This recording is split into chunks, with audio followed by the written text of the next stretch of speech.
The Monster of Florence shadows over Tuscany. The scene opens with the golden hues of Tuscany at dusk, rolling vineyards and ancient olive groves bathed in the fading light. But as night falls, the air thickens with an unnatural chill. Whispers rustle through the cypress trees, carrying tales of lovers lost to the dark. In the heart of Italy's Renaissance cradle, where art and beauty once reigned supreme, a predator emerged from the shadows, a beast that turned moonlit trysts into blood-soaked nightmares. This is the tale of the Monster of Florence, a serial killer who haunted the hills from 1968 to 1985, claiming 16 lives in a spree of ritualistic horror. His victims, young couples ambushed in their most intimate moments. His methods, a blend of cold precision and savage mutilation that still sends shivers through Florence's stone walls. Buckle up, truth seekers. We're about to descend into a labyrinth of gore, taunts, and eternal mystery.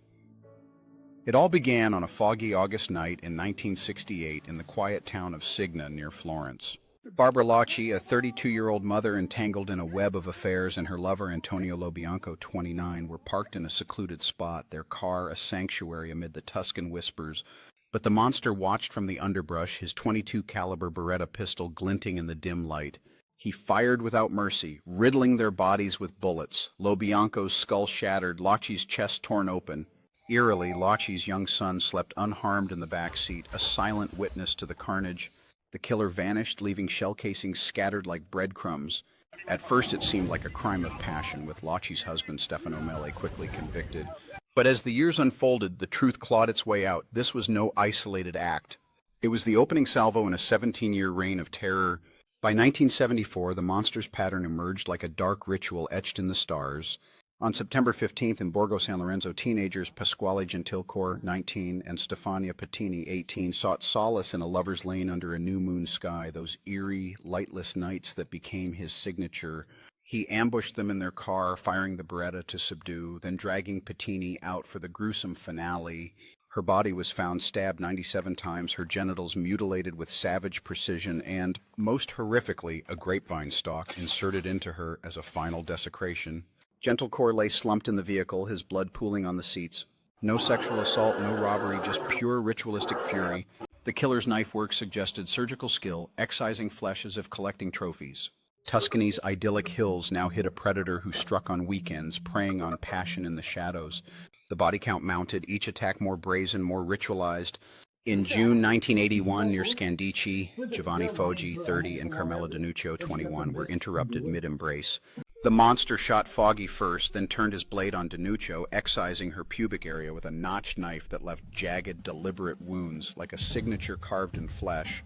Months later, in October, Stefano Baldi, 26, and Susanna Cambi, 24, suffered the same fate in Calanzano. Bullets to silence, knife to mutilate, her body left exposed under the stars. By 1982, in Montespertoli, Paolo Mainardi, 22, and Antonella Migliorini, 20, were targeted, but the busy road forced the killer to flee before his full ritual. Mainardi died whispering clues in the hospital, yet they led nowhere. The eerie consistency chilled investigators. Always a .22 Beretta with Winchester H-marked bullets, always the female victims desecrated post-mortem, their excised parts vanishing like offerings to some dark god. If these blood-soaked tales of Tuscany's hidden horrors have you hooked, consider subscribing to Behind the Veil Truth. We peel back the layers of true crime's darkest enigmas every week, keeping your spine tingling and your curiosity alive. The monster's taunts escalated, turning the case into a cat-and-mouse game straight from a nightmare. In September 1983, near Galuzzo, he struck Wilhelm Friedrich Horstmeyer and Jens Uwe Rusch, both 24, German tourists in a camper van, possibly mistaken for a couple due to Rusch's long hair. Their bodies were riddled with bullets, mutilated in the shadows. Then in July 1984, Claudio Stefanacci, 21, and Pia Gilda Rontini, 18, met their end in Vicchio, shot, stabbed, in Rontini's pubic area and left breast removed with chilling expertise.